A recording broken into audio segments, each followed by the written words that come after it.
Coach Neil Alexander now joining us. Coach, congratulations on the win. Certainly has not been an easy week for the Railers, but I think with tonight's performance, I think you learned a lot of things about a lot of players. They did some good things tonight. Well, I thought we played exceptionally hard. We held a good basketball team to 23 points. We had Christian in foul trouble the first half, and, he got off to a great start. And then picked up 2 silly fouls. Austin Kirby picked up 2 silly fouls, and then we had, some people come in and pick up the slack and do the things that we had to do. But, good effort by the Railers tonight. I was really pleased with the defensive side of the ball and the intensity that we had. I know we made some silly passes, but we were pretty young on the floor as well. So those things are going to happen. But you cannot fault the effort of the Railers. I thought they played exceptionally hard. Moved the ball. We had some very good ball movement. Brant Coyne was big, really big. I thought he controlled the middle for us, got some rebounds, hit some shots early to force them to cover the high post area, which really helped us out. Yeah, you're right, Coach. You got to be a happy one tonight. Some guys stepped in that we don't normally see, and one of the ones that handled himself very well was freshman Max Cook. Didn't turn the basketball over, got into some easy opportunities for some scores, and also hit the offensive boards. We saw 3 or 4 times where Max went to the offensive boards, and as a freshman, very long. Reminds me of a lot of Nathaniel Smith, Ben Brackney, and that type of size, and able to handle the ball and handle himself very well out there tonight. Well, you can see and you watch him play, and you can see the freshman in him. But I thought he played exceptionally well. There was times where he would relax out on the court. You can't relax. I mean, it's a quicker game. He's gone from 8th grade to some sophomore ball and then playing in a varsity game that was very physical. And I thought he'd done an outstanding job.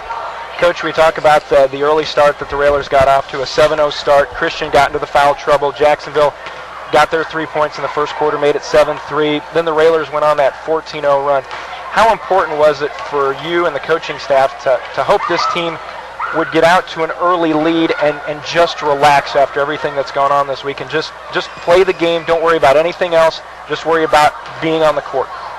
It was important we got. In fact, I was really upset with the officials at the start of the game because we had a lob play set off the tip, and he threw it about 2 feet above their head and didn't give them a chance to jump. And all we needed was a tip back, and we were going to dunk right off the bat. And we were swinging him around, and we had a back pick set for him, and we wanted to get off early. And then we come back, and we still got the lob. With Christian, and he did get us off on and very quick. So, we very pleased with what happened tonight. Yeah, Coach, their first, I think, 4 possessions, I know 3 for sure, turnovers, and then you come down to early 7-0 lead. I think you're up 14-3 at one time. Coach Dugan's already used 2 timeouts. You couldn't ask for a better start for the Railers and yourself tonight. Well, when you got a young team on the floor, you need to get off onto a quick start. But, basically, other than Brant, that's what we'll be playing with next year. And, they showed that they could play. And, we're going to be a tough group. I just hope that the effort that we got tonight carries over next week into practice, carries over tomorrow night.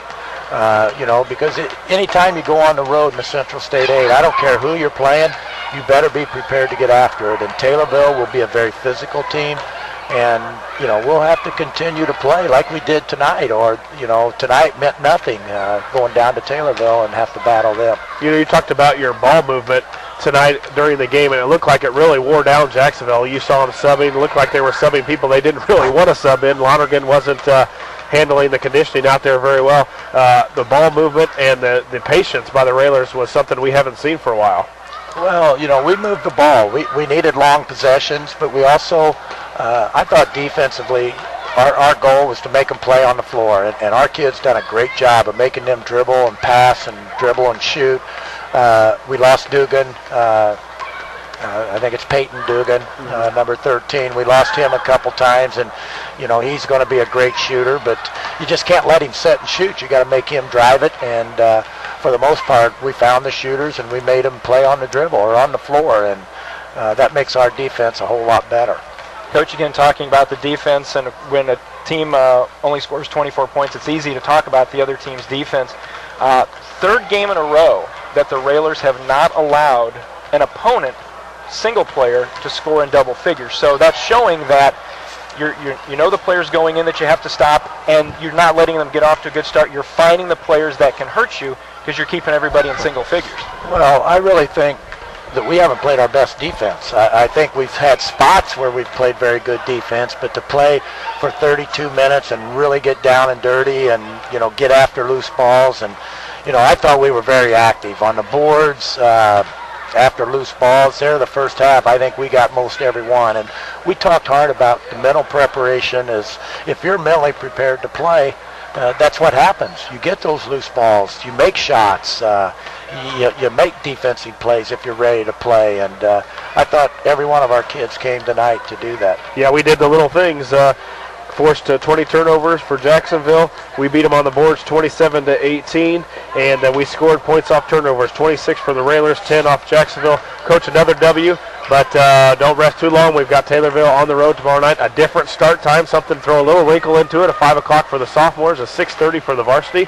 So we got to get back and get after it for tomorrow night for the Tornadoes, and then head down to Collinsville. Well, you know, it'll be here before you know it. You know, I can't believe we're 8 games into the season. It goes so quick, and, you know, you take and you just work on it and everything and so forth. So, you know, it'll be a different change tomorrow. We're not used to it. We have played a few games at 5 o'clock, but for the most part, our games, our non-conference games will all be at 6 and 7:30. On Saturday night, but the conference games, and we don't have any Saturday night conference games here. Right. So all our games at home will be at 6 and 7:30. All right, Coach, congratulations on the win tonight, and try and go back-to-back in the conference tomorrow night down in Taylorville against the Tornadoes. We'll be there, so hopefully tough road to follow to get down there, but boy, we sure like to have people down there for our kids and watch them play. All right, Coach, congratulations on the win. Thank you. Railers with the victory, 43-24. We'll be back to wrap things up here in just a moment. You're listening to Lincoln Railer Basketball.